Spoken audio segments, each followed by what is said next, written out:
Hello, everyone. So welcome to the Center for African Smart Public Value Governance.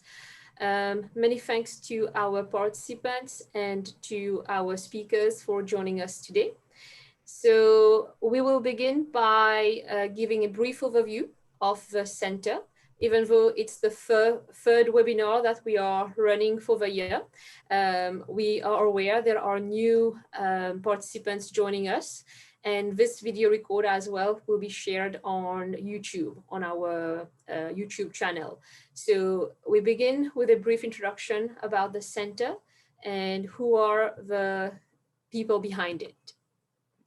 So the CASP, the Center for African Smart Public Value Governance, abbreviated to CASP, is an idea that we have been brainstorming since September of 2020.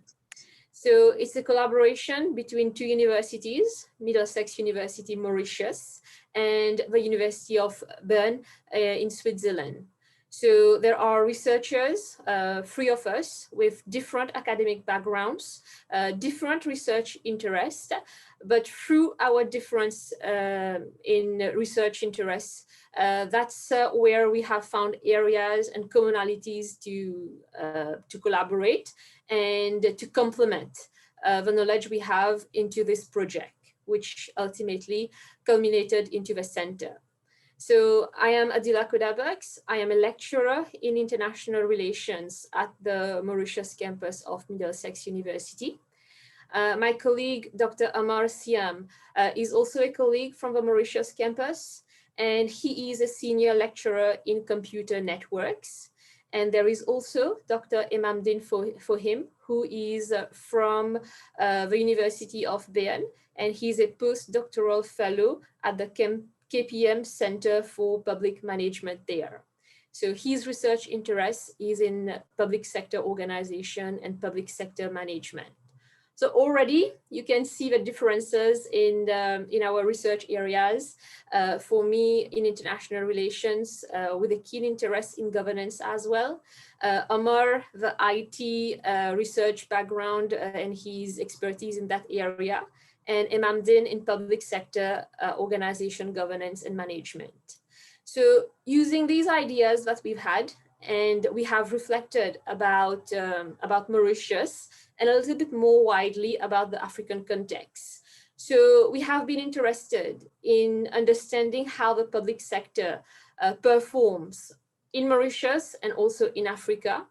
We are keen to acknowledge practices in the public sector that actually work, and also to underline areas requiring improvement, bearing in mind the technology aspect behind it. So a discussion we had was, it's not just plastering technology over public sector practices. So that doesn't necessarily lead to effectiveness per se. So we have been reflecting around notion of smartness and practices that would be led by public values as well. So public value governance elements as well. So bringing all of that together, this is how we came up with the idea of a center. And as stated, started with a reflection on Mauritius, but also a little bit more broadly. When we are understanding Africa as well, we are acknowledging that there is diversity in the way that things are run, and also cultural aspects, and also the idea of complexity. There are a range of issues or new areas that are coming up and to be addressed. So bearing in mind that increasing complexity, bearing in mind as well new smart technologies, how these are adopted and implemented at the government or rather public sector level, and how all these work. And as I said, acknowledging the diverse socio-historical African context as well. So all of that led us to think about how we can have practices which are public value led, and how these practices as well can contribute to creating public value. So this is the essence basically behind GASP. So our purpose is both of a practical nature and also of a theoretical level. So practically, we hope to and we aim to contribute to discussions on improving the quality of public governance approaches in Africa. That includes also acknowledging areas which are working, and as I said, areas needing improvement where we can contribute practically to enhancing smartness and public value-led governance practices. Also, we have a theoretical aim as well behind the core of the center, which is perhaps to contribute to the development of a theory in organization studies or public management studies from a non-Western perspective. So practically and theoretically, these are our aims. And as illustrated on the slide here, it is a long journey to go. And we have actually embarked on that journey already. And we were officially formed last year in October. And we've had a series of activities since then. So as one of our participants mentioned before we started the recording, there were other webinars we had organized this year. The first one where we dissected the concept of public value governance. At that time as well, we had different speakers who contributed different perspectives on the topic. And then our second webinar, which was in July, we unpacked here the African context. We had different contributors, again, from different fields, but ultimately helping us to reflect on public sector management organization and linking with smartness as well. And for today, our third webinar is on that other dimension of the center, which is around being smart in practices, and also what do we mean?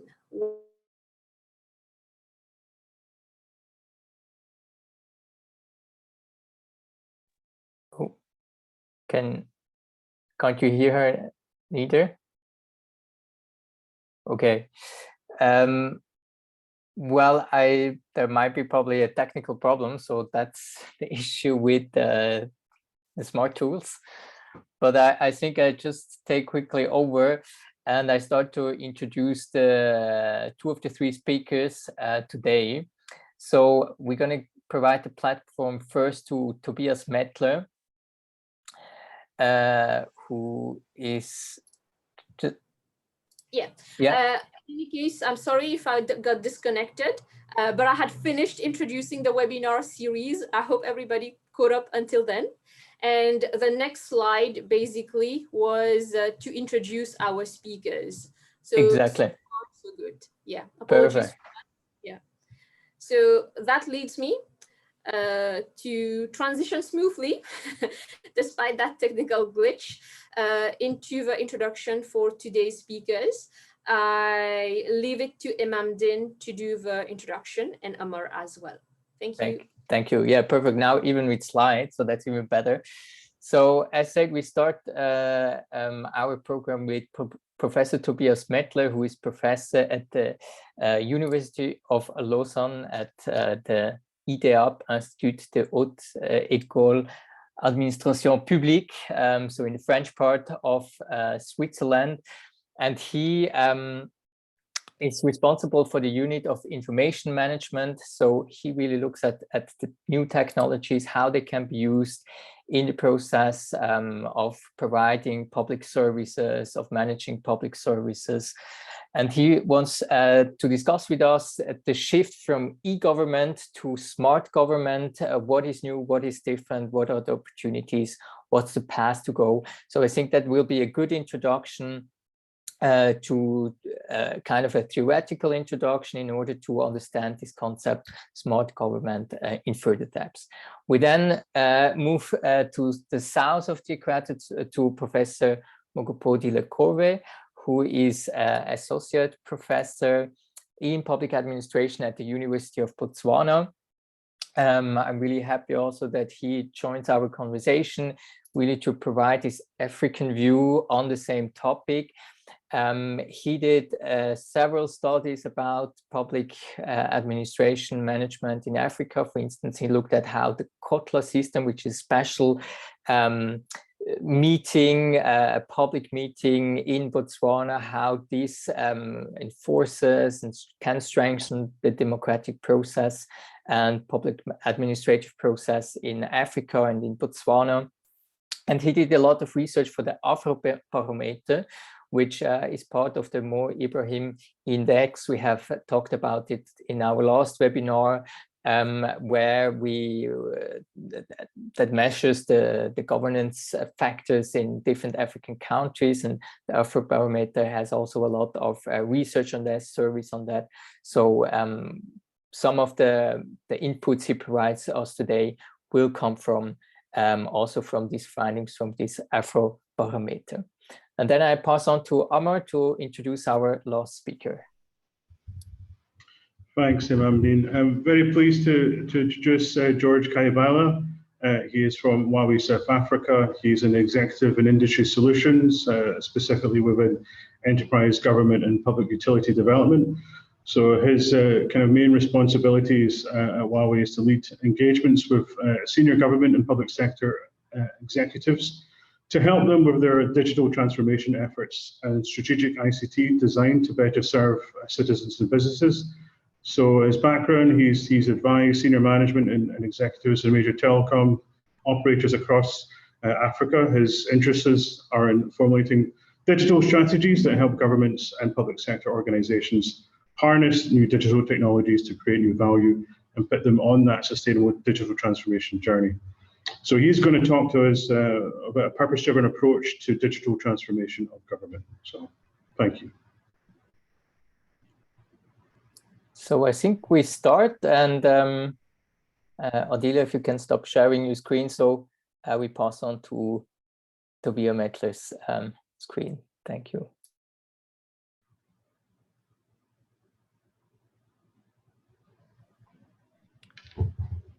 Does it work? Everybody sees the slides? Yeah, okay. So welcome everyone. Thank you also for this warm introduction. So my name is Tobias Mettler and I'm professor at the University of Lausanne. Just some quick words, since Amy told me don't speak too much. So I only have a couple of minutes to basically present you my work that I fill days with coursework and stuff. So we'll only be very brief with many examples and many ideas that I have. So I work on different areas, as you see. For example, technology for health, demographic change and well-being, e-health, smart government, but also more, let's say, organizational science kinds of problems, like explaining how the digital transformation works. So today I will center a little bit on the idea or the work that I have been doing on smart government. And when I start to explain the narratives around smart government and digital government transformation, I like to remember the audience that since humanity exists, there has always been a constant discourse about the positive and the negative aspects, respectively, the bright and the dark side of technology. And there have always been specific groups in society pushing either for a more technocentric future or which want against this technocentric future. So in this short presentation, I would like to adopt a more positive stance, so that you know I will be rather positive about technology, even though I could certainly tell the very same story from the other perspective as well. So the example that I usually use to annoy government officials, but also to explain and highlight the positive aspects that technology can have, particularly in the reduction of administrative burden, is this one here. Imagine you can get rid of filling in tax returns every year. So in Switzerland, we have to fill in quite a complicated tax receipts every year Amy just joked before, he can do it in German. I'm now living in the French part, so I had to learn it to do it in French. So for me, this was a big hassle to understand the administrative language in another language, basically. And for sure, government officials, administrators will come to you with many, many arguments from a legal and organizational perspective why this is not possible. But think about the many hours and sufferings that citizens as well as administrators have when dealing with these kinds of systems. However, if we go back to reality, it looks more like this: clumsy websites, systems with pure security precautions, all which force citizens to adopt the logic and language of the administration and not the other way around, what is best understandable and works best for citizens. So to understand why things are like they are, I usually explain this by a detailed historic account of governmental digitalization efforts. But due to the limited time I have for this presentation, I cannot enter in much detail. But what we can say is that every 5 years or so, there seems to be a new notion or new vogue how tech is used and propagated in the administration and in government.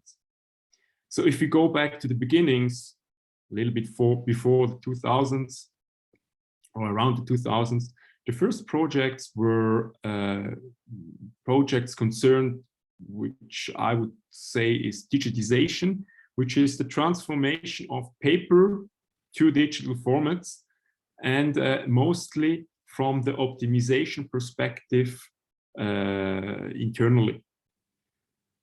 So unfortunately, some administrations got stuck in this phase and did not evolve. So they still think about basically creating PDF forms out of paper forms, but this is not what digitalization can offer us in the future. So in the years that the next step around 2005, and also with the broader adoption of smartphones, governments had to adapt to this new reality and adapt their services to the smaller screen sizes that people have. But they also could make use of some new possibilities, such as geolocation, personalization, and other technical possibilities to offer more context-specific services. Also, the assumption changed that people consume digital government services in front of computers is no longer true. So you basically can sit in Mauritius at the beach and fill in your tax returns there if you like.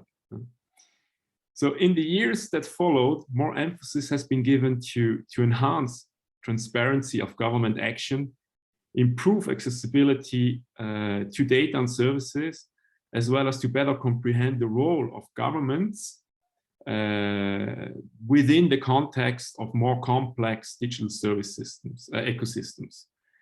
So these digital ecosystems usually are composed of multiple actors from the private sector, from the public sector, from citizenship, with many, many contradicting motives and agendas. You see this current discussion, for example, with the open data platforms that we are discussing. So there are diverse groups, different stakeholders pushing to specific directions. So governments had to change their way how they conceive digitalization efforts, which has been so far to build infrastructures that in brackets nobody uses sometimes, to move to a new concept, which is the concept of platformization, to rather develop new kinds of environments where some sort of participation and collaboration with different actors is needed, and where there are clear goals in terms of usage. So this was a little bit what research, but also practice has been dealing with until 2015, still there are projects in this area. The question is now 2020, 2021, what is the new thing on the horizon? So researchers, companies need always some new buzzwords. So the next new buzzword is smart government. So what the heck is smart government now? And I like to present this by means of an image.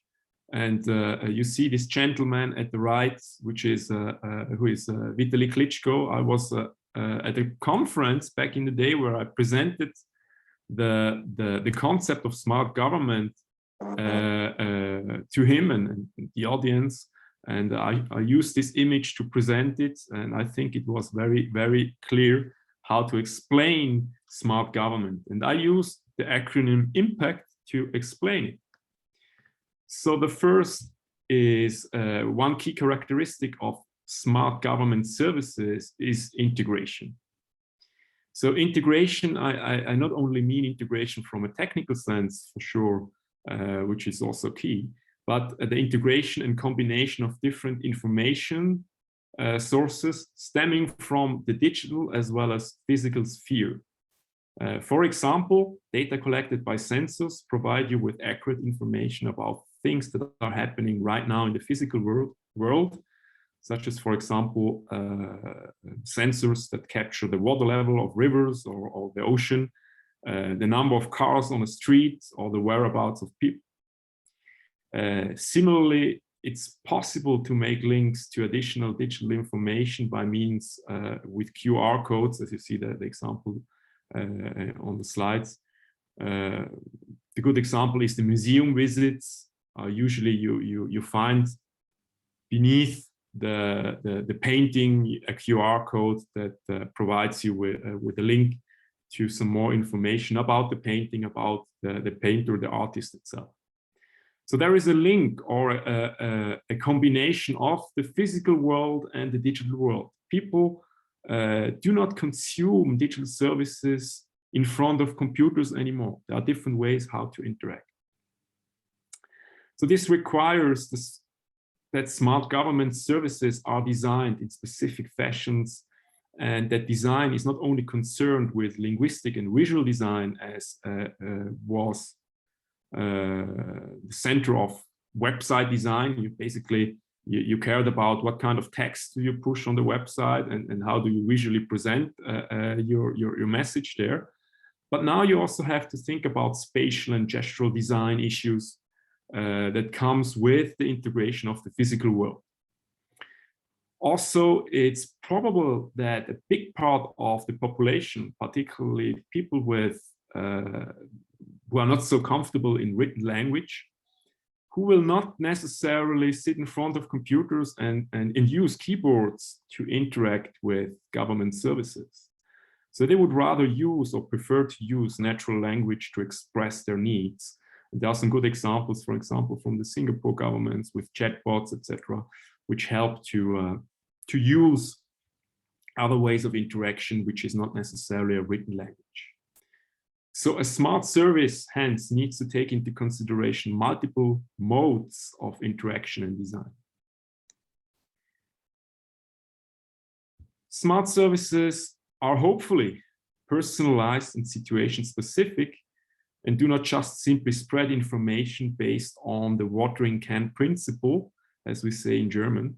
This means that some sort of personalization, contextual awareness is needed.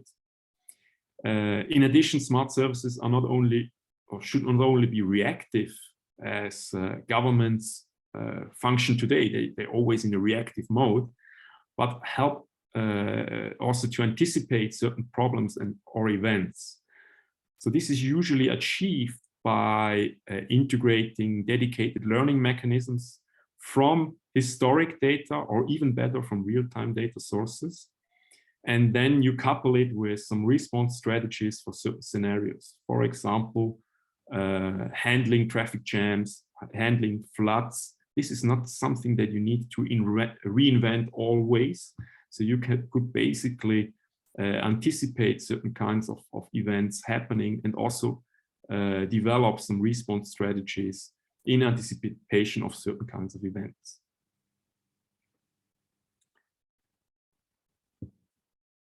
So smart services only works if government are capable of freeing themselves from their internal logic, from the e-government logic, and go outside and create strong collaboration with the private sector, with citizenship, but also with other public sector organizations. So that's a key, as you have also discussed in previous webinars. So for this, a fundamental transformation, a kind of metamorphosis, as you see on the picture, is required. So governments need to change their way how they plan and conduct digitalization projects and how they distribute funds and human resources as well. So basically, they need to establish along the classic top-down way of doing things where they feel very comfortable at. They also need to develop some new modes of collectivistic bottom-up ways of innovation, to develop with companies, to experiment with companies, new technologies, to finding new ways to collaborate with citizens about specific problems and so on. So they need to embrace the contact with the ground, so with the people in need, with the end users, in order to understand how to really foster public value. So I think this is all it's about generating public value. And it's nothing that works well from a top-down perspective, but rather requires a mix between top-down and bottom-up kinds of innovation initiatives. So in very, very short time, I presented you my idea or my vision of what's smart government. For sure, I could explain it with much more examples and so on, but I think we don't have the time. So let me wrap up the most element things that I just presented, as well as some learnings that I had along the way. So first, in order that this transformation happens, and also, as you discussed also in other webinars, we need a well-established culture of cooperation between the state, the citizens, and economy, as well as the political willingness to allow trial and error learning also in the public sector. So this is not something that I see around the world happening. Trial and error is something that is embraced in the private sector. So you see all the startups either failing or succeeding, but in government, the government culture is not very well in dealing with errors. So in order that you establish smart government services, you need to learn, and usually you learn most when you also do some errors, or that you systematize the learning from errors. So second, we need institutions with the right expertise, power, and capabilities to implement strong governance mechanisms. The temptations to use systems which are so powerful, as we have seen, is just too high. So this is also something that I see many governments are not doing well. So they don't think too much about the governance mechanisms of it. Third, a key requirement is a functioning basic infrastructure that is also not given everywhere. This also entails a risk of societal divide, not only in terms of the age or education gaps, as frequently discussed in the scientific literature, but also between rural and urban areas. So what I see is that rural areas are frequently not as well connected in terms of the basic infrastructure as the urban areas, which creates some additional divide among society. Fourth, governments need financial resources and skills to develop and implement new business models. So follow the money, it's always the problem. As said, right now the emphasis is on financing and building infrastructures, which follows another logic than financing and building platforms. So you might also think about the financing aspects or how this might change if you start developing platforms instead of infrastructures. Lastly, we always need to ask the question of benefits and whether the ends justify the means. So do we really improve the lives of people and create public value with digitalization projects, or do we just increase the surveillance capacities of governments is the big question that we always need to ask and to have some good answers to it. So I leave you with this final, let's say, rather negative aspect, but I'm rather more positive about smart government. And I'm looking forward to the discussion at the end of this webinar. Thank you, Tobias. Thank you so much. Normally we ask whether there are any immediate questions to our participants. Otherwise, I do have a lot of questions, but I think after leaving the room for every speaker to speak, and then we can have a discussion at the end. Does that work? Okay, great. So next speaker is Dr. Lekorwe. So if you want to share your screen, you should be able to do so. Hello, thank you. Am I audible that side? Because I have been cut off somehow. I'm using several gadgets here. They are failing me. Can you hear me that side? We can hear you perfectly well, okay? And Yeah. I think it's very relevant as well, even though we can't see you, but to our discussions today.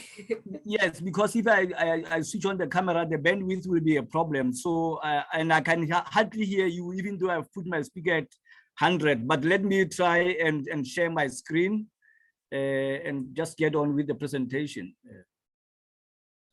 And otherwise, you tell me, I can share the slides for you if it doesn't work. Yes, yes.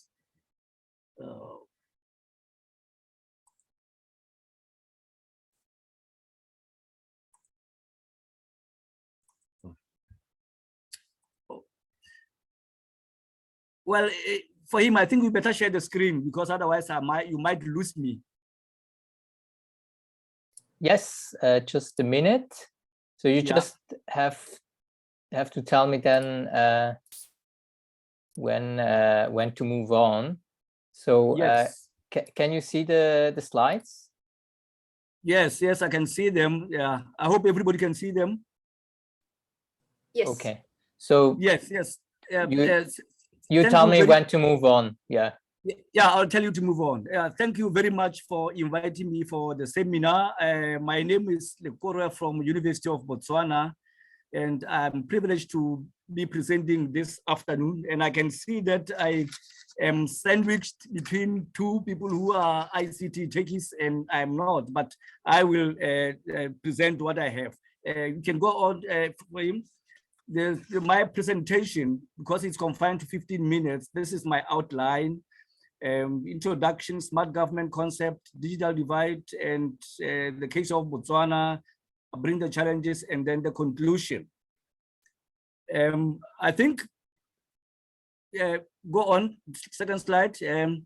I think the key issue here is that, countries these days have no option but to be transparent, accountable, and they have to encourage their citizens to participate, because this is a cornerstone of democratic governance.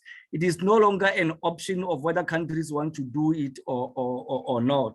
This is also because, many people are now demanding services from the public service, and not only services, they are demanding quality public services.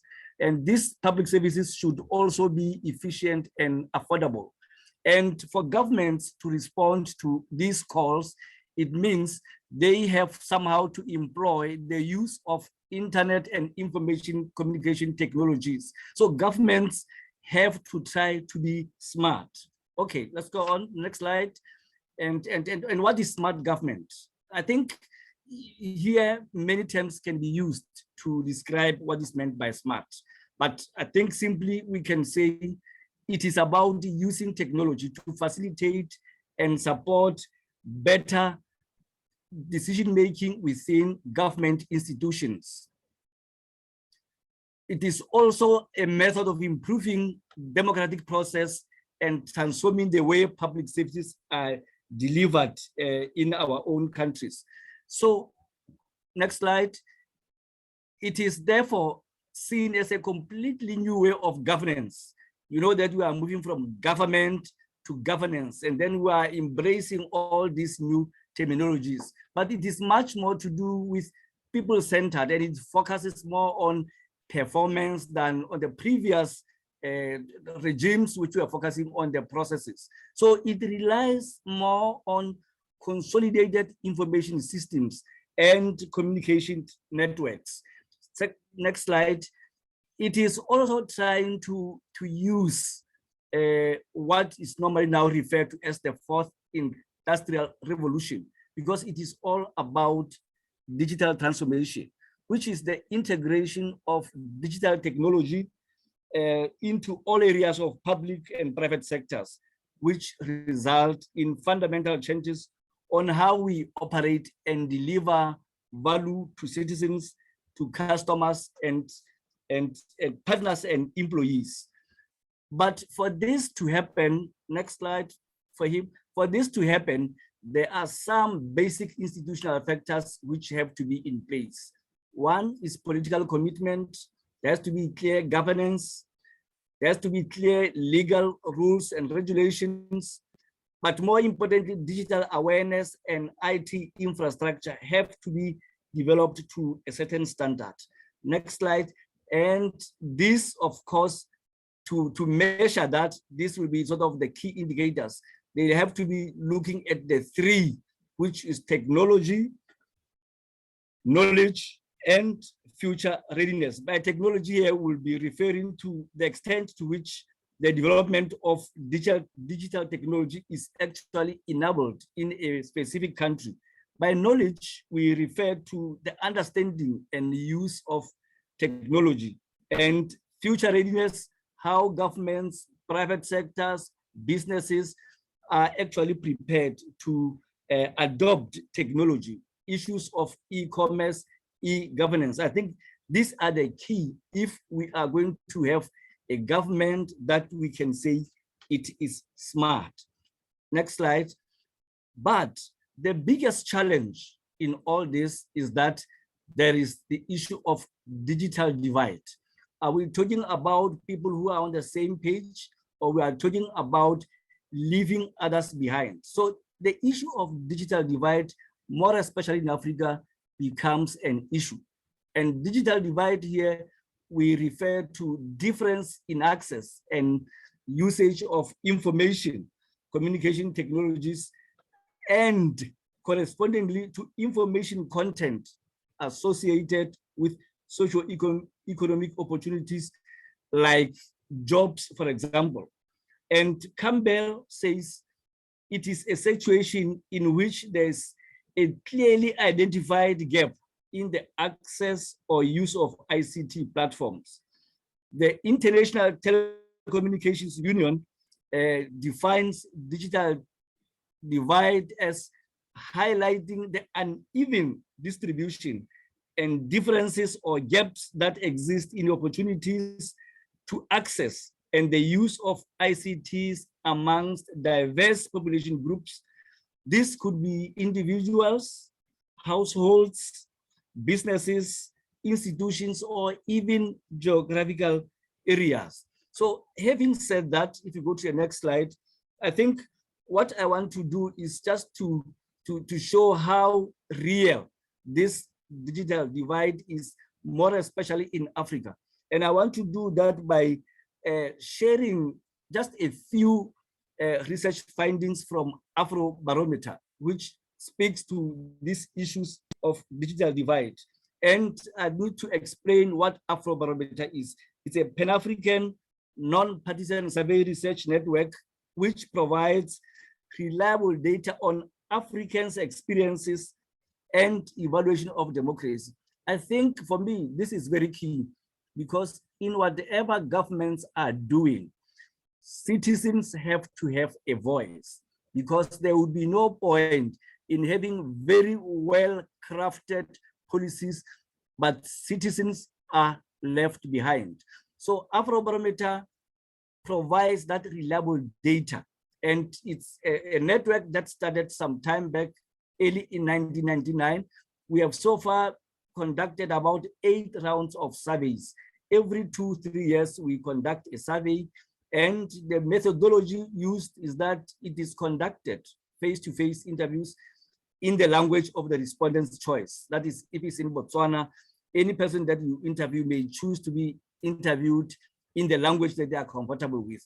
And in all the countries that are taking part in Afrobarometer surveys, which up to now there are about 34, 35 countries within the continent, we take a national representative samples of between 1,200 to 2,400, which definitely yield country level results with margins of error of ±3 to ±2 percentage points at an interval of 95% confidence interval. So the data that we use is nationally representative samples. The next slide. Some of the key findings, because the instrument we use, it's so rich, it has a lot of information in it. But here I've just taken just a few which speaks to today's topic. Some of the key findings that we found from round 7 and 8 are such that on average, across 34 countries surveyed in Afrobarometer, 1 in 5 adults, or about 20%, had access to both a smartphone and a computer, while 43% had access only to a basic cell phone. We can already see the kind of digital divide we are talking about. About 3 in 10 reported using a cell phone and the internet at least several times a week. And this, of course, was widespread. About 50% of adults in Mauritius, in Gabon, Tunisia, Sudan, South Africa, and Morocco, but very limited in some other African countries which were a part of Afrobarometer, 10% or less in countries like Mali, Niger, and Madagascar. Second slide, next slide. An analysis found that 20% of adults were prepared to either participate or assist some other person in moving to an online environment, whereas a higher percentage of about 55% were not likely to be prepared for remote learning. Again, we see the build up towards that digital divide. And the question now is, how smart will our governments be? Next slide. This is now where I show the kind of differences that one is talking about. If we look at this chart here, it's about access to technological devices in the 34 countries. And that was between rounds, this is round 8, the latest round that we did. We can see that some countries, when it comes to mobile phones with internet access, some countries are very high, likely as one would have expected. Mauritius is very high up there. But when you look at the others, they are 16%. And the average there is about 45% for people owning mobile phones with internet access. Those owning computers, it's only 28%. That in itself already shows some problems that our countries are likely to run into if they don't take into account the reality on the ground. And this is the question that we asked the respondents when we were collecting the data, so that they could actually tell us. And we are saying, with this information, our governments should be able to use it, because this tells African experiences, what they are feeling on the ground. Next slide. Well, this again shows the kind of ownership of these technological devices in between 2019 and 2021. We can see that the numbers are still low. With the radio and other things, yes, they are better. But I think the key issue here, we are talking about only a mobile phone, a smartphone, which has access to the internet, because I think this is where most services can be accessed through. To the next slide. I then move on to give a short preview of the Botswana's journey towards having smart government as well. So the government of Botswana also realized that, you know, to compete in the global economy, it has to transform from a resource-based economy to what we now call a knowledge-based economy.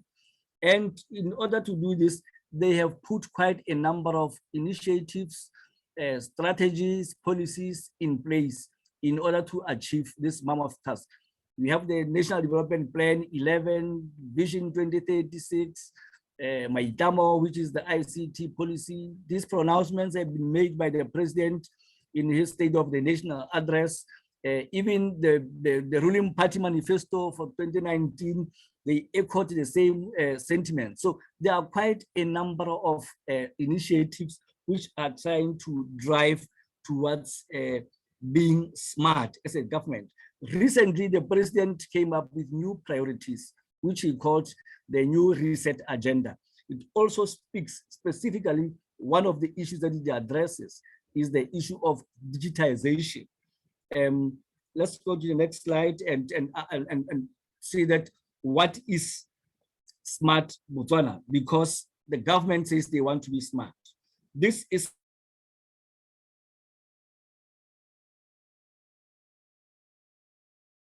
so it basically talks about adopting a whole of government approach.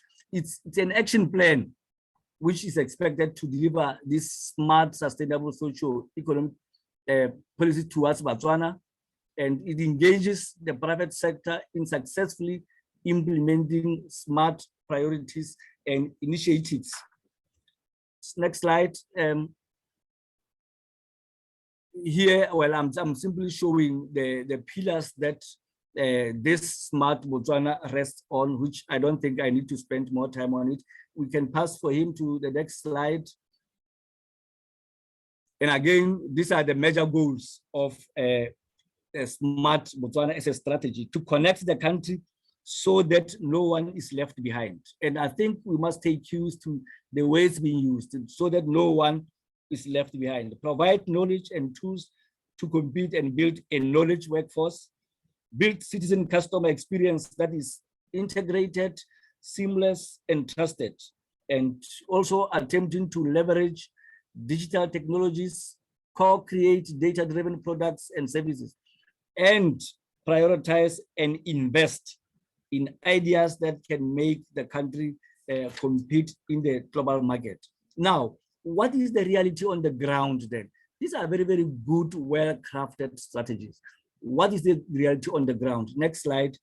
Here now we are coming to Botswana and say, we did this research. We went out and talked to fellow Botswana themselves and asked them what is happening. What we see here is the report on the household access to electronic devices. And this is taking from the findings from round 7 and 8. Round 7 was between 2016 and 2017, and round 8 was 2019 and 2021. Here we can see that in other things, the radio, the percentages are better high, but when we come to the computers, the gadgets which really matter, this is where the percentages are. You can see that in 2017, they reported having these gadgets 37%, 2019, 45%. No, they gained a small percentage there. Mobile phones, yes, they do have, but do they have smartphones? That's another issue. When it comes to mobile phones with access to internet, you see that 2017, we had about 51%, and 2019, 54%, which is just about, 30 percentage gain here. And this is the question that we ask the respondents: which of these things do you personally own? And can you have, does anyone else in your household own one so that they can have access? Go to the next slide. The digital divide becomes even more serious and pronounced when we look at urban-rural divide. Here, I think what we can note is if we simply go to ownership of or access to the computer, if we go to the rural areas, it's, you know, it was in 2017, it was 18%. In 2019, it's 29%. We can see that there is a bit of a problem here. When we come to these others are things that, yes, people own, the percentages are very high, but the issue is the gadgets which will help people to transform in what we are talking about. Next slide. We take here by age. We are also showing who actually would have access to these electronic devices. We can see here, you know, when you talk about the computers, in 2017, the youth were 44%, 2019, 53%, you know, we are making small gains there. Then the middle-aged also, but a lot of them are still very much below 50%, and you can see these groups here. Now, when we come to the internet, you can see that 10%, 13%, these are worrisome for a government that wants to be smart. It also means that they have to be in touch and they have to know exactly what is happening on the ground. Next slide. Again, this one, access to cell phone with internet. I think it sort of shows similar kind of findings from the previous slide. We can pass that for him. And now with the findings that we have now seen, which is just a small fraction of the kind of data we have, one would like to say that there is still that issue of digital inequality in Botswana. And, you know, not forgetting the COVID-19, which actually brought two key challenges to almost all the countries, the health crisis and the economic crisis. Now, you know, countries at this point had to find ways of expanding their fiscal policies in order to cater for their citizens, especially when now we had this coronavirus coming in. A lot of countries had to close their economies, so it meant resorting to some form of digital transformation overnight. And this digital divide was more pronounced, especially in Botswana, in higher education. This is where we found universities closing and people being expected to go online and think of the affordability of the gadgets. So virtual learning had very, very serious shortcomings because we were assuming that students, as well as their teachers, their lecturers, had the means to actually continue with what now came to be known as the new normal, where people were now being expected to work from home. And therefore, the entire industry of education had to restructure overnight. But the challenges that we still had was, what do we do when there is not enough broadband access? Next slide. So looking at the findings of Afrobarometer and looking at the challenges that COVID-19 brought to the fore, which I think we can say it was an advantage in some ways, because now it means countries had to fast track whatever they wanted to do. But we can note that Botswana still performs poorly with respect to accelerating digital transition. The country, of course, is ranked poorly in employee training, digital technological skills, and international experience. But the commitment is there. The government is investing about 3.1 billion through economic transformation recovery plan. These are the latest findings from the Institute of Management Development, which did the ratings for digital competitiveness reports. The last slide. I think in conclusion, we can say that, yes, the country is ready to be smart, to take the opportunities of the fourth industrial revolution, but there are still some serious issues that need to be looked at because of digital divide. Infrastructure development is still a challenge for many African countries, including Botswana. There is still need for more education regarding the use of technology. There's very little knowledge with respect to managing e-government. And therefore, we are saying policies must be aligned to realities on the ground. That's the only way that our countries can, at some point, say they are smart. With those few, I think, let me close on. Thank you. Yeah, thank you very much for this interesting presentation and sharing your data and findings. I think that's really the aim also of this webinar. We want to start a conversation. We want to look what are common debates on public administration, but then also to understand what do they mean really when we think about an African context. And I think your last bullet point brings it really on the point. Policies must be aligned to the realities on the ground. That's why I think it's really important to hear exactly this point of view. I'm looking very forward now to the last presentation by Mr. Kalebaila. I stop sharing just a minute. So okay. The stage is yours. Screen? Please.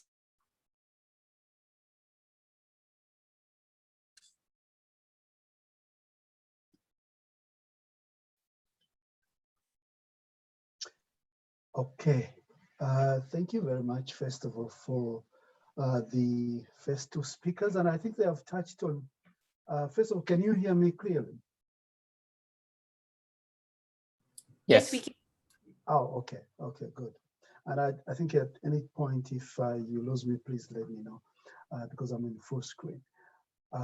First of all, thank you for my two previous speakers. I think they have, talked about some of the issues that I was going to touch on, and I'm not going to spend a lot of time, but I just wanted to speak about, a purpose-driven digital transformation of government. Why purpose, really? I think it's because we want to align, digital government to the higher objectives of government, for the transformation of government to really have a meaningful impact in the lives of the people. Because from our point of view, I think technology is an enabler or it's not an end in itself, but it's an enabler of government, and it equips government with new tools and capabilities to deliver for the people. And we've seen, especially with COVID, that those countries that have got mature digital infrastructure have responded quite quickly to the pandemic, and I think they've been more resilient. So let me just frame this, first of all, just provide a little bit of context. And I think Professor Mettler talked about some of this, and I'm not going to go through all of this, but just to say, especially the citizen transformation that we see, most of the citizens, especially the young, the youth, we are all become used to, interacting with each other over digital means, and we're consuming services mostly from the private sector, like banks, like media content, through digital means. And there is that expectation that when we also interact with government, we should have the same experience. And in most cases on our continent, that breaks down. And so there is that frustration that builds up in the people. And so this is becoming quite a very big challenge for most governments, as it were. And I hear also, I'm not going to spend a lot of time, I think, but maybe just to say, because Professor Mettler, I think, mentioned when he gave that brief history, but I'll go a little bit further down just to say this all trajectory or practice of applying technology to governance has started a long way back. I mean, 1950s there, when the US became the first country to apply technology to the administration of census. And now, and you can see also the various forms of government that are evolving, and I'm not going to talk about that. I think I'm not the expert in governance, and I think we have experts here who can talk to that. But I think just to say from our perspective, really, we are now in what we call an intelligent government era, where we have to really harness the power of new emerging technology to become more data-driven, evidence-driven, collaborative, transparent, and really improve the efficiency of government. And we've seen where this is being applied, where governments are embracing new technologies such as AI, big data, cloud, and IoT to really improve the efficiency of government. And we've seen more so with the response to COVID, I think in South Korea, in Singapore, I mean, also in China, these technologies have been used, to really improve the efficiency of government. And just looking at, the global digital government, practices, of course, they are, these three examples are not just the only examples. Of course, there are a lot of governments right now that actually are considering or are in the process of adopting or are on the journey towards digital government or smart government, as we call it now. In the UK, of course, is that building of government as a platform. In Singapore, which is seen to be really quite a leader in digital government, is collaborative government. How do you, putting information, open government, and transparency of government, services. In the UAE, we see again the use of technology, especially in AI, in improving the response of government, and also providing innovative, government services. But this, of course, we can add a couple of countries, especially in the Far East there, South Korea, Japan,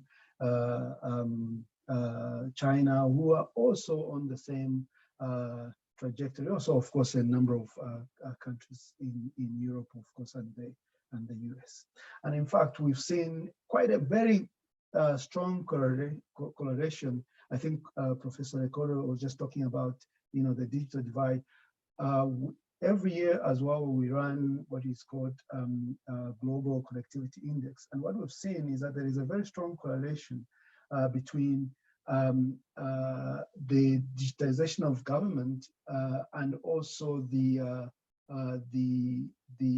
pervasiveness of connectivity infrastructure and broadband internet, as it were, because these two go in hand in hand. And we can add a third element there, the development of the digital economy, which we see again to be quite to be a strong correlation to the pervasiveness of digital, connectivity. And of course, in the internet totally intelligent era, there are many challenges that are bound. Some existing, some new that are coming, and of course, COVID, which has disrupted the way of life as we see it, and also the imbalance that is being caused by the this rapid urbanization, especially access to services, and also gaps that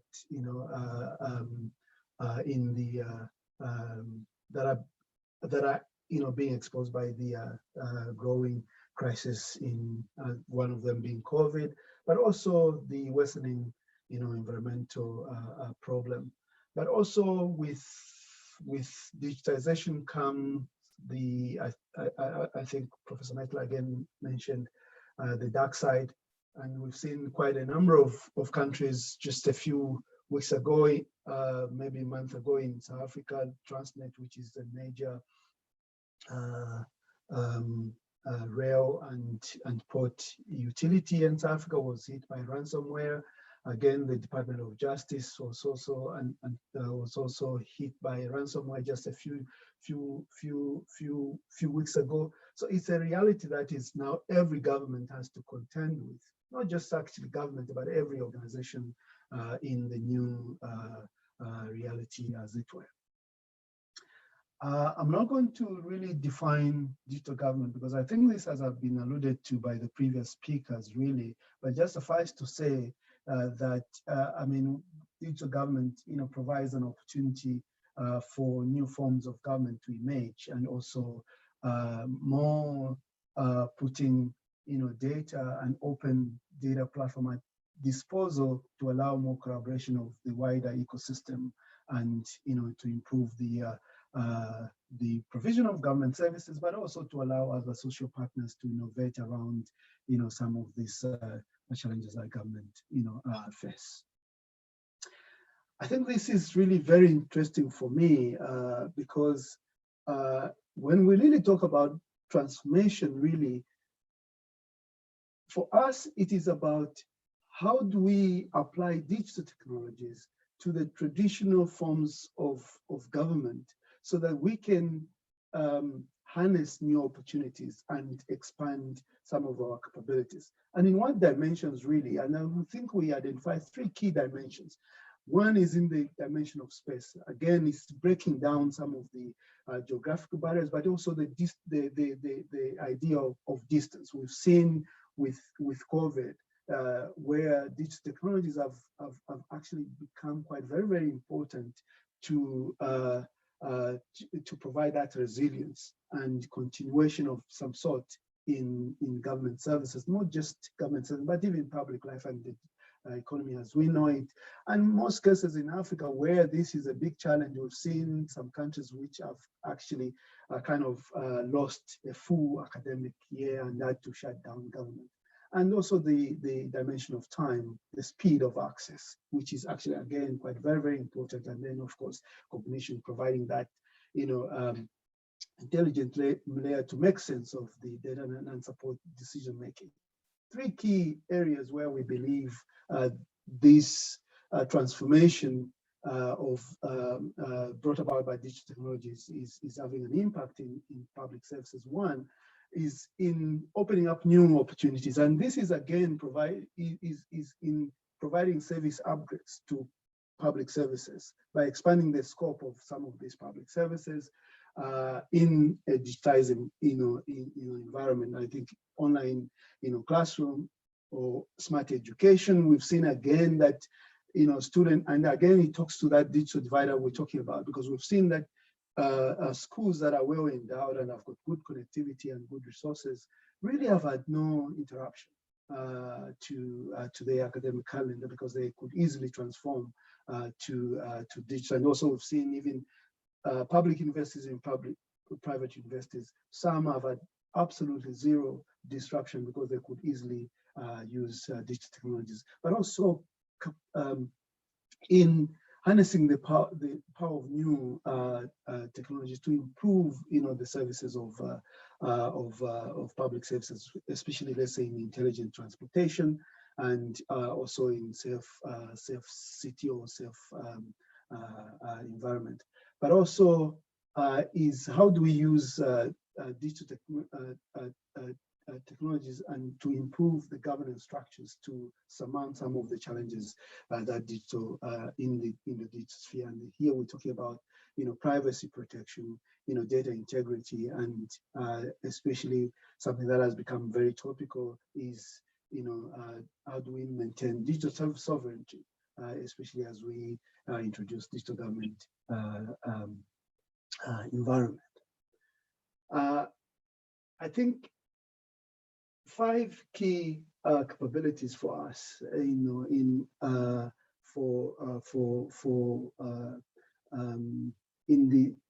the transformation and modernizing of government, and there 2 really are core at the real key foundation. One is the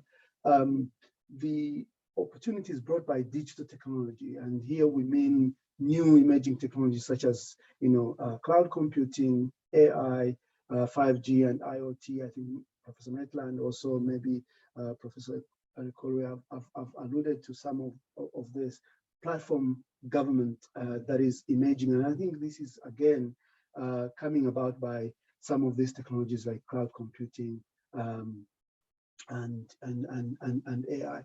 And then data intelligence, which is very, very important to provide that evidence-based, capability to support the decision-making, of government. I think Professor Lekorwe, shared a lot of interesting, data, and that data should inform policymaking and investment priorities for government. But what is very, very important is how do we provide an open and sharing platform so that other social partners and digital ecosystem partners can innovate around that. And the next stage is really the digital services and improving the digital governance. What do you mean by digital services? Again, this is the harnessing the power of digital technology to provide platform as a service where you integrate government services and make them available at scale to the people, and improving the engagement, citizen engagement and trust in the process. Digital governance is how do we again harness the power of technology to improve, first of all, information security and assurance. Again, improving, provide that digital sovereign, environment for government to operate without unnecessarily exposing it to risk.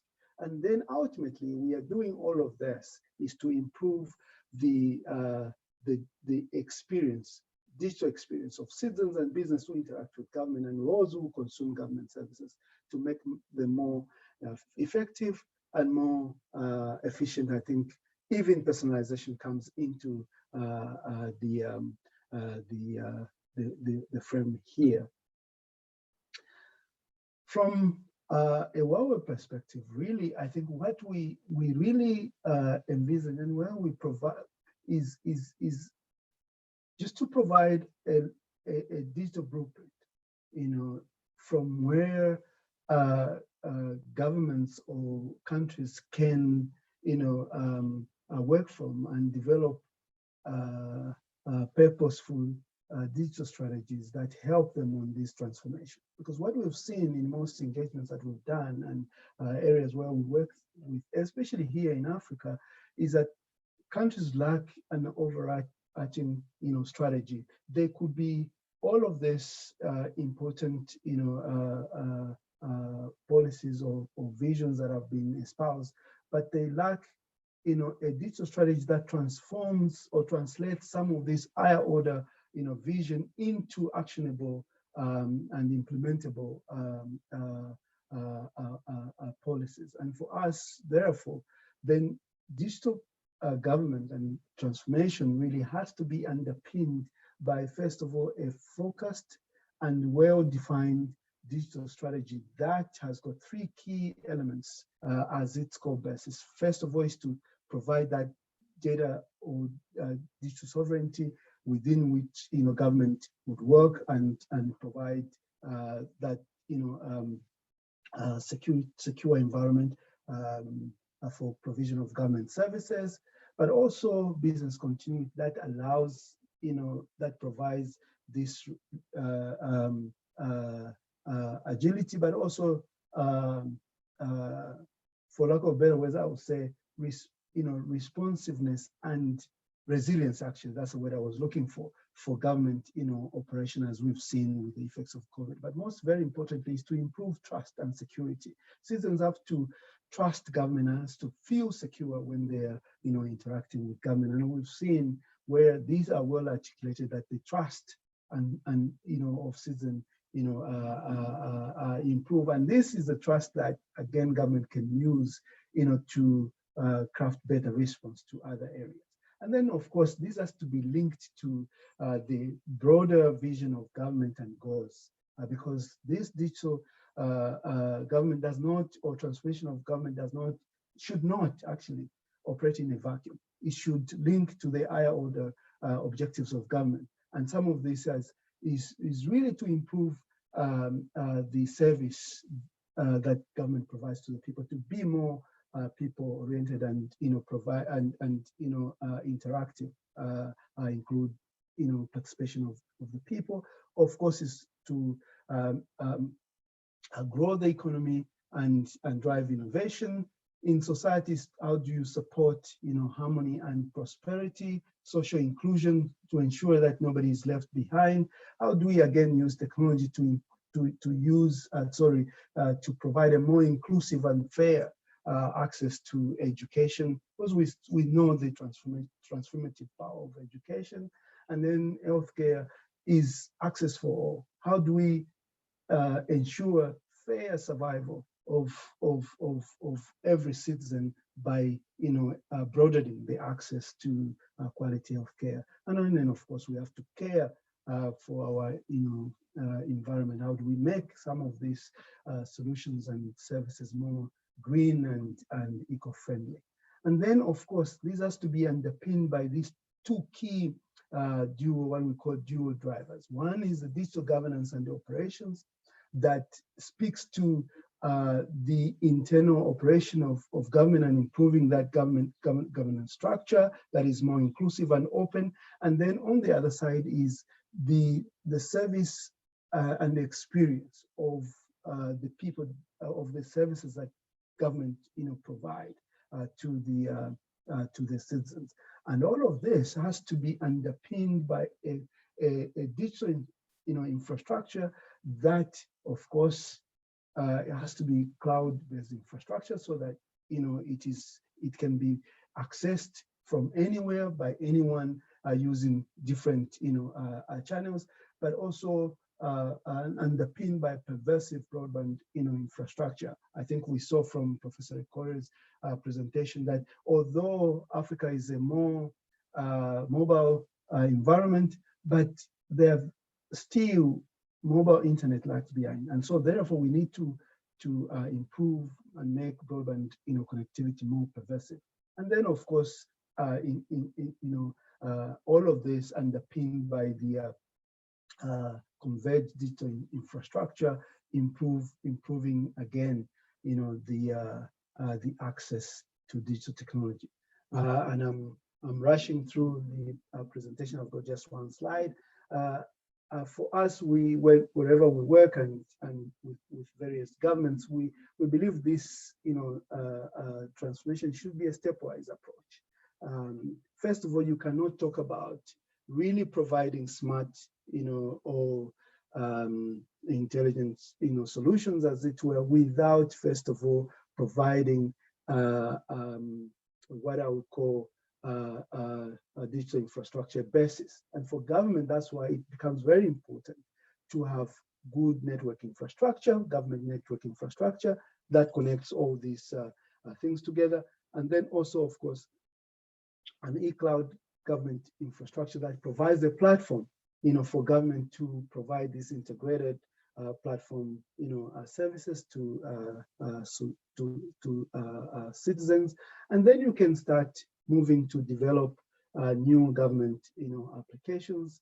I think Professor Mettler talked about digital tracks, and we work with various governments across to provide some of these uses solutions. I must hasten here to add that some of these are not just an horizontal approach, but it is a combination of horizontal and vertical approach. There are in some cases where some of this can be provided in a horizontal approach, such as digital customs or digital education, where you can provide a full suite of service in a vertically integrated manner by addressing all these key elements that I've talked about. But in some cases, it requires, first of all, to build these layers, and then on top of that, you provide these digital services. But of course, ultimately, is how do we make some of these services more intelligent by infusing more new technologies that provide the necessary intelligence and data that enable decision making, and if possible, automate some of these services to become more efficient. Of course, I would not do justice maybe just to tell you, maybe say a little bit that, of course, in Huawei, that's why we believe that. I'm sorry, just to interrupt a bit, maybe if we could come to an end, as we still want to have some room for the discussion. This is the last slide. Yes, this is the last slide. And so therefore for us, when we build these solutions, we want to take an integrated view that builds on all our capabilities to provide, these smart, services to government. And I think maybe later on I can talk about some of these specific services and give some examples where we are providing some of this. Thank you very much. Thank you so much, George. Another valuable presentation with a lot of insights on the topic, and thank you to all our speakers. So we have enough time for questions. We would like to invite our participants to ask their questions. You can connect your microphone, or if you wish, you can write in the chat box for the speakers to address your questions.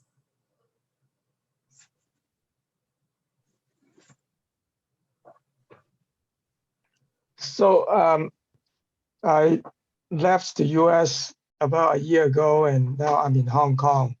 And I was in the US for 30 years and doing a lot of e-government research. And in the US, we all talked about e-government and then move on to open government. And I actually work a lot with local officials on open government initiative in the US.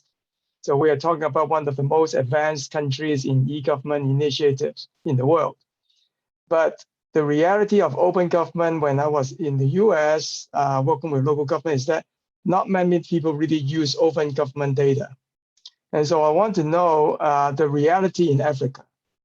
If that was the situation in the US a year ago when I was still there, what is the situation? I mean, we could talk about all this ideal, right? Open government, but is it real? I mean, are people really using it? Who are using the open data? Who have access to open data that know how to use it? Thank you, Alfred. Do we take a few more questions, Amamdin, and then we ask our speakers to address them? No, I think let's provide some answers and then we go from question to question. No? Yeah, go ahead. So yeah, who would like to address Alfred's question? Thank you, by the way. Okay, let me just give an example, and I think the example that again that I'm going to give here is specific to South Africa, and it is not ours. I'm just giving what I've observed because I've been working in this area for some time. Yes, of course, I think you're right. I mean, it is very difficult, especially in Africa, first of all, where even access to data is a big problem in itself. And in some cases, even the quality of that data is a big problem. But I'll give an example in South Africa here in Cape Town, where the city of Cape Town have adopted this open data sort of like policy. They make public data that is for Cape Town open to any developer or social partner to use and innovate around that data. And one of the developers, what they've developed is you can Google it. You find is My Ride app. So this app, what it does is that at any particular time, a user would be given an awareness of any form of transport that is within his vicinity by using, of course, this open data platform. So it could be a train, it could be a cab, or it could be public transport, or it could be My City transport that is provided by the city. So it provides this real-time information to a citizen to choose or to give that awareness, real-time awareness of the transport, options that are available that they can use at any particular time. And in fact, if it is a visitor, again, it will be quite very, important for them, because they can then choose which is the most, appropriate, means of transport that they can use. This is just an example that, of course, exists within here in South Africa. But what we've seen is that I think more and more cities are trying to start to open up their data environment to allow some of the innovation to take place around that, especially in the agricultural sector as well. Across Africa, we see this, especially with the emergence of mobile money that is allowing access to markets, of course, and we see quite a number of applications that have happened that have been developed in Senegal, in Kenya, where some of these platforms link farmers to urban markets and provide the means of payment, for their services, and improving, of course, their lot in the process. So it is happening, but it's not at the grand scale. But I think it is happening. Thank you. Thank you, George. Tobias, you want to add? Yes, I would like to add something. And so for sure, I don't have the African perspective as you have, guys. But I share this very same concern as Alfred has risen. So we see that in Europe and in other parts of the world happening in the very same manner. That's why I, in my presentation, highlighted the difference between infrastructure logic and platform logic.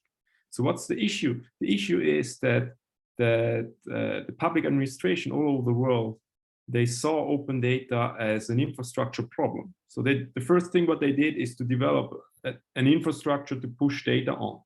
They didn't really ask and try to collaborate with either economy or citizenship to ask what kind of data they want, how they want to have it, etc., etc. So basically what they did is just to develop an infrastructure, forced some departments to share their data, so in order that they have a ground stock of data, but let the whole innovation part basically to the citizens as well as companies to figure out. Well, the issue then is that the quality of data sets that are shared are frequently very poorly documented, and the amount of people that you reach with open data right now is very minimal, because you might need a computer science degree to do something valuable out of it. So that's also what we see is happening. There is a ton of data around. There are also some use cases that are done, but it's not sustainable in the long run. If we look at how much money is spent for maintaining this infrastructure, and yes, CCAN is a good example. That's basically they set up CCAN and then forced government departments to share their data sets. But in the end, what kinds of data is shared? Nothing that is really sensitive or valuable to make a lot of impact out of it. It's usually things that are not so central and that can be shared easily. Yes, for him, if I may, I think I also want to echo the same sentiments that, it's more problematic, especially in the African context. If you think of the digital divide we're talking about. Now, it's even more serious when we talk about issues of access, because, the problem here is there is mistrust, and mistrust comes from both ways. Originally, government did not want to disclose any kind of information to its citizens. It doesn't matter whether it's about you. They would have information about you, would not want to disclose it. Now, as time goes on, citizens also now don't trust government, because they believe that what they are giving them, it is not true. And this is why sometimes we all have this kind of leakages within the government systems, because they now have information. They are not sure which information they should divulge, which one they should not divulge. As a result, governments sometimes hold all the information, and therefore people may not be in a position to know what kind of information to have, and they don't even have access to it. Now, you know, we have seen now with COVID, a lot of things now are coming in the open because many people now were just getting into the net and trying to do other things. But as we come to normalcy, I think we are going to go back to the issue of secrecy. The issue of Public Information Act, which in some countries like in Botswana has been an issue, people saying that this must be passed as an act, as a law, so that people have the right to information. So I agree with Alfred that it's even more serious in our developing countries, also accompanied with issues of lack of trust on what governments can do. Thank you. Thank you for those observations, Mosidi. And anyone would like to follow up? Or I do have a specific question as well. So, Could I follow up on that? I don't want to say I'm so negative on open data because I don't want you to get the impression that I'm against open data. So let me share 2 observations, or maybe 3 with you, based on my experience working in the US, and now I'm in Hong Kong and working with some governments in China also. Number 1 is that open data has some good, but I think the good actually may not be the one that we just talked about. When I'm working in the US, one good thing is actually it forced the departments, again, to actually have more accountability and transparency. To actually get them to surrender data and actually get them to work together and clean up the data is a good thing. So the benefits actually are a lot more internal and get them to talk to each other, even to, so one of the e-government initiatives I think a lot of people have overlooked is the benefit for the agencies themselves, not necessarily for the government yet. The first rip of benefits is actually internal, to get people to talk to each other, improve services, find out problems, etc. So that's one observation I have, is through the open data, they have actually a lot of internal benefits. The second thing is exactly what you guys talked about, and I'm seeing the same thing in some other areas. When we talk about open data, at least in all of the e-government research that I have myself done, and also some other people have done, we actually are assuming that the government is the provider of a lot of data, throw it all out, and then the citizens themselves will use. And that model, to be honest, I think is very limited. And yes, out of 400-some-thousand citizens, I know in one city in US that I work closely with, there may be 400 people that may be able to use the data and do something intelligently with it, right?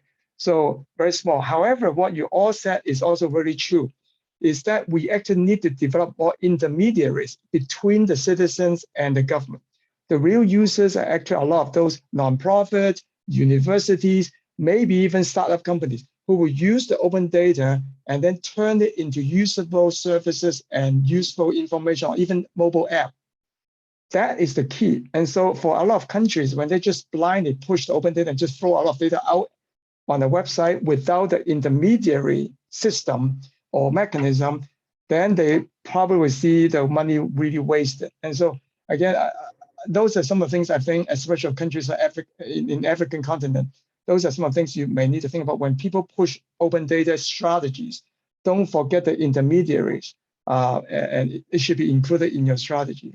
The third thing is, of course, this is a cynical view, back to my cynical view.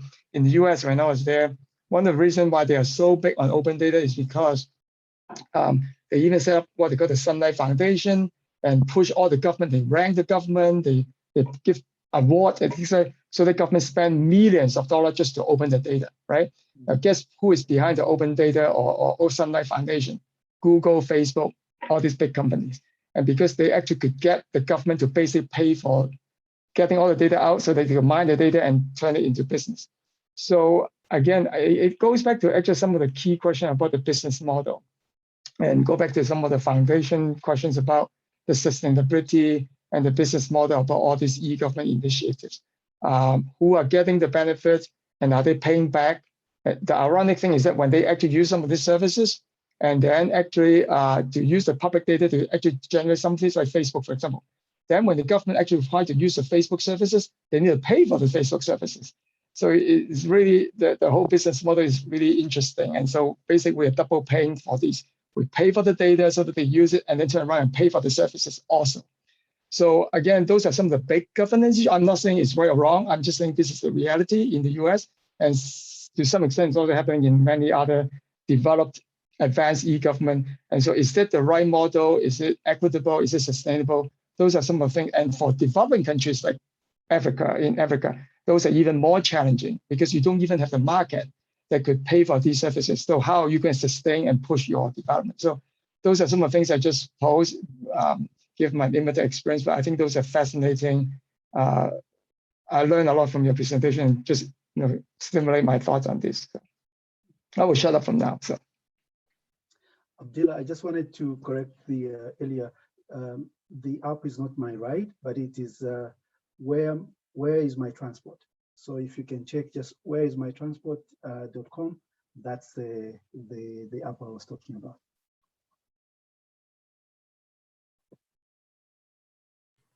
Thank you so much. And I think, Alfred, from some of your comments as well, another participant asked about model appropriate for these kind of technologies. You talk about, public-private sector as well, and you touch on the issues of, who's going to be funding those initiatives and so on, the licensing. So the other question from the participant, what type of software will be the most appropriate and what type of delivery? Anyone would like to share their views? It's a very hard question to answer because it depends on the problem that you want to solve. That's also a little bit the issue that we see in digital government in general, that the problems that should be solved are not always very clear. So the open data problem is a good example. So the problem, the initial idea was about transparency, fighting corruption, but it then got corrupted itself by being seen as a source for creating digital business. So it's pretty hard to narrow it down to specific technologies. Same as with blockchain. So there are always different possibilities to solve the very same problems with different technologies. The question is, what do you want to achieve? But perhaps to add a point that I missed somehow to explain a little bit more into detail was not only the question of business model that we just discussed, but also the question of governance. So that's also related to when kind of software do you buy. You should probably buy something that you can govern, where you have proper access and understanding how to govern, for example, artificial intelligence, for example, blockchains, for example, other kinds of technologies. These questions frequently are not in central stage in buying decisions, which I find very, very difficult. Because once you have installed it and bought and made a huge investment and you cannot control it, it's basically difficult for governments because they have different than private sector companies. They cannot just say, well, I give the liability to the software vendor. So they have, in the end of the day, take full responsibility of their investments. Think about automatic decision-making by algorithms. Cannot just say, well, the programmers had made an error. So the governments will be held accountable for that. This is why governance and understanding governance mechanisms is key also in buying decisions. Thank you. I have a question, perhaps going back to the basics and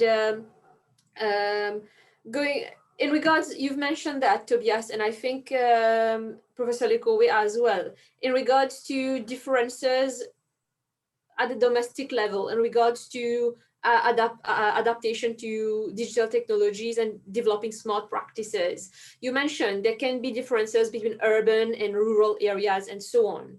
But now what can account for differences on a sector level? You've talked about tax forms and so on. In fact, this is something I've noticed in my own country here. When it comes to the Ministry of Finance and their adoption to digital technologies, going online and doing so quite smartly, if I may say, has worked. Whereas in other sectors, it's far, far behind. So how can we account for that gap and for those differences in smart practices on a domestic level? If I may, the answer to your observation is perhaps a very simple one. First, follow the money. This is always the most important thing, as Alfred pointed out. The second one is certainly also you have to see that all the financial transactions, as the name suggests, are transactions and highly standardizable. Think about how to standardize collaboration, participation with citizens. It's much harder. Yeah. So all the processes that are fuzzy, that are not so easy structural, put into models and stuff, these are usually the things that you see right now in reality not happening as fast as permits, financial transactions, everything that can be put into a clear model that is highly standardizable, where 80% of cases or more follow the same pattern, and you have only some small exceptions. But if you think about the collaboration with a university, with some peers or whatever, it's highly context dependent. So this is, for me, a little bit the quintessence at the end. Lots of areas where we don't have routines, or where the routines are not so frequent. They are not impossible to be automatized, but it's more difficult to do that. Thank you. That's a very clear answer, and about standardization for some sectors over others. The reason is, perhaps I would like to play an advocacy role. There are some sectors, like the health sector, which would really benefit from being upgraded and from benefiting from smart practices. But agreed, how easy, simplified that can be, that's a long process. Yes, thank you. Abdullah, I just wanted to touch on the question that was asked earlier. Yes, because please. I hear. I think there was the question of, do governments build, some of this, and what are the software and also what type of delivery? I just wanted to talk about the how governments can leverage the power of the ecosystem. Partnership ecosystem to build some of these services, because most of the worst, the waste that was in government is because each government department wanted to build its own infrastructure, its own platform, its own IT environment, and all that kind of, and there was no what I say reuse that was within the government space, and that's why we saw in most cases government IT expenditure goes through the roof.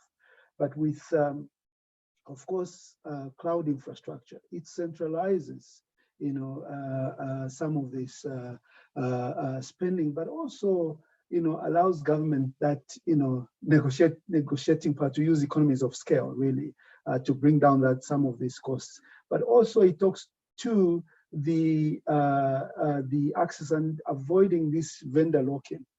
They can, of course, adopt, open software standards that avoid vendor locking and expensive upgrades that would come down the line, but also allows access of government services from anywhere, from any device. I mean, I'm sure the question was USSD or whatever a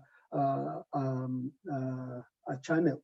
Any digital government service should look and should be designed for the appropriate channel that the people can use. So it could be mobile, it could be to talk to that disparate, digital divide that we were talking about, earlier. So I just wanted to allude to that. Thank you, George. Yes, valuable insights as well, and comment you've added. Yes, on the chat box, apologies if there are questions we didn't go through. But yeah, otherwise, Imamdin Amar. I would like to use the opportunity. So, first of all, I mean, what I see, we have mentioned it, we have kind of the dark side, we have a good side when you talk about smart government. But looking at the good side of smart government, we still see, of course, quite a gap and challenges in the implementation when we think of an African context.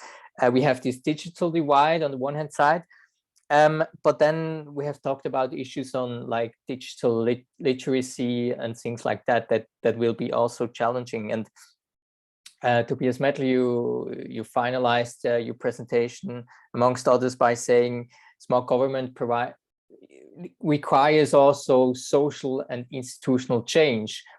And so thinking about that, how could this how could this work? And also, are there differences, I would say, cultural differences that we need to respect? I mean, I'm also thinking about Switzerland. We have, the French part with the German part. Do you there see already differences in the implementation of such smart government tools? And then thinking about Africa, maybe the example of Botswana, Professor Lekorwe, what we need to think about it, what kind of social and institutional change we need to address in order to make it happening. Alfred just mentioned we have to think about intermediaries. So maybe directly spoken, what could be some intermediaries in Botswana to help to make this transformation happening and make it successful? Yeah, please. I keep on cutting. I didn't get the gist of the question, but I think we are talking about what could be the solution. My thinking is that quite a number of things. One, there's need for a lot of investment in digitization. And two, a lot of education that has to take place so that the users and even government know exactly what to expect. And that would mean involving the private sector in all this, public-private partnerships in all of this, because it should not only be left to government, but it needs investment. It's something that it can just do on its own, because it has to be a culture of getting to know how to use these kind of technologies. So the intermediaries, yes, I agree that there is need for that. But as we know that, security issues are also coming in. But my thinking is a lot of investment and a lot of education. Those will be the key.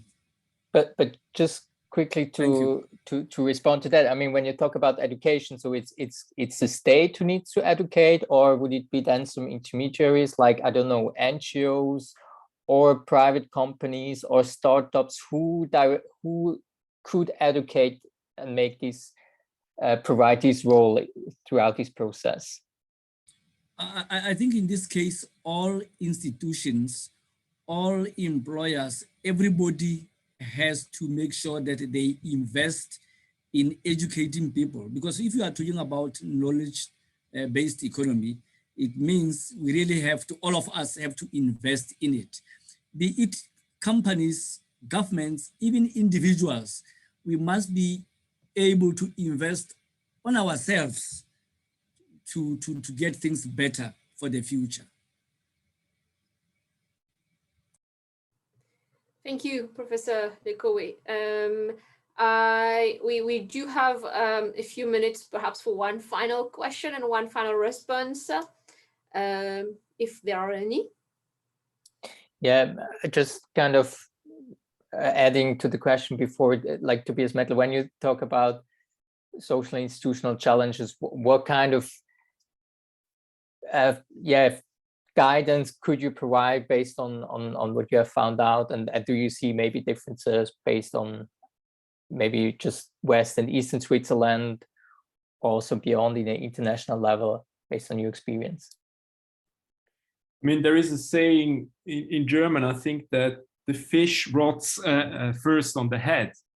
And that's basically the key thing that happens right now. So digitalization as sustainability or other kinds of topics, they are on the political agenda to create some image.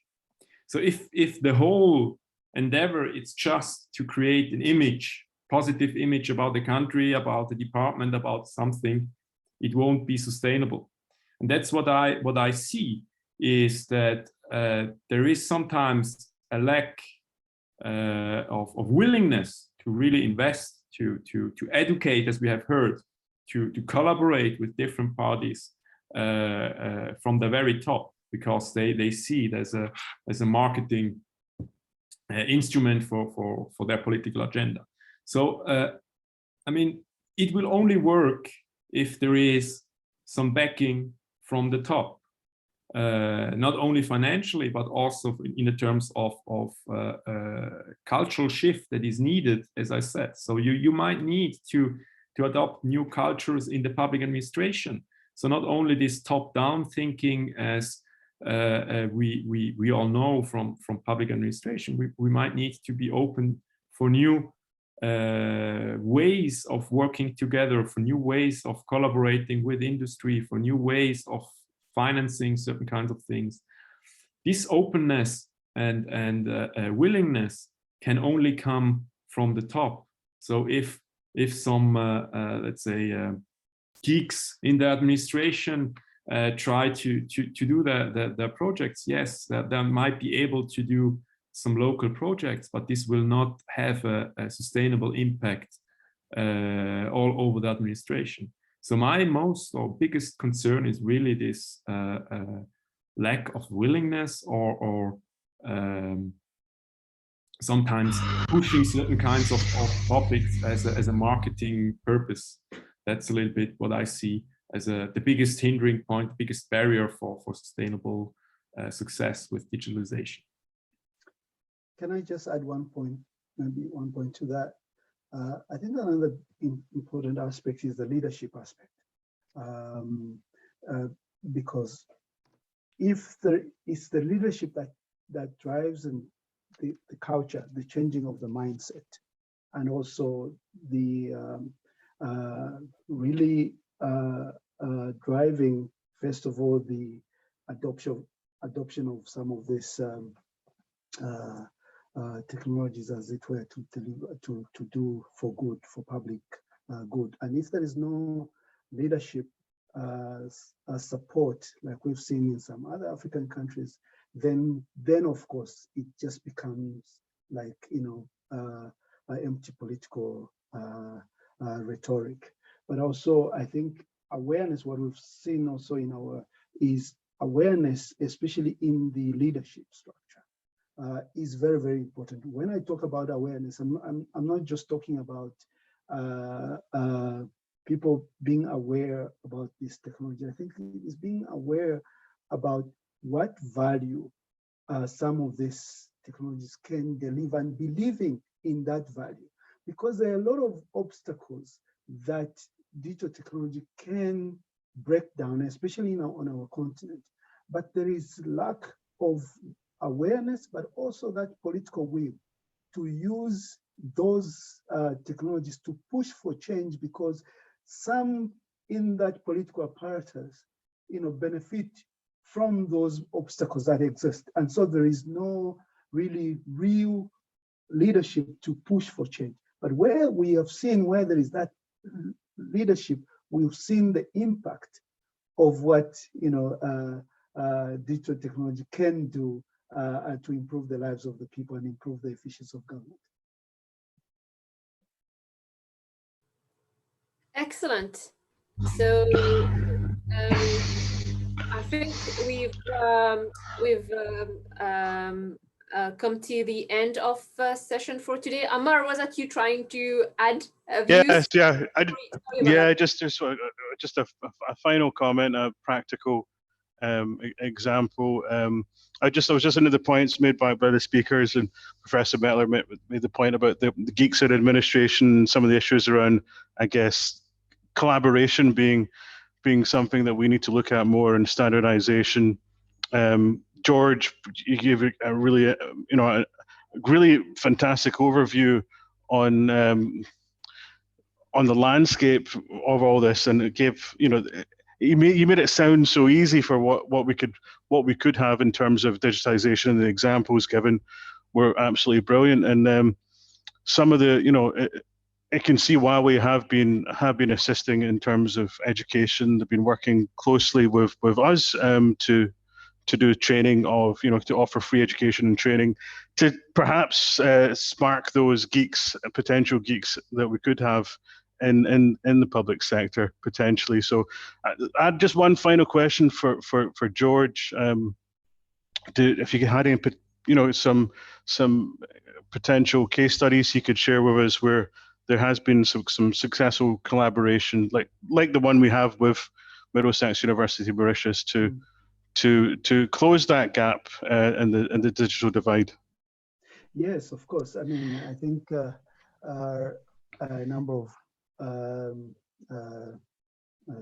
people here mentioned that problem with digital divide and digital skills, because digital skills is one of the things that we've identified to be quite a key obstacle to not just digital government, but also the digital economy. And so what we've done is partnering with universities such as Middlesex, but in Ghana, we've partnered with the University of Ghana and University of Nkrumah, where some of our certification programs are incorporated within the computer science, curriculum. What this does is that when these students graduate, they have industry-led ready skills that could be readily be, of course, adopted in industry. And we also have worked with our partner, ecosystem partners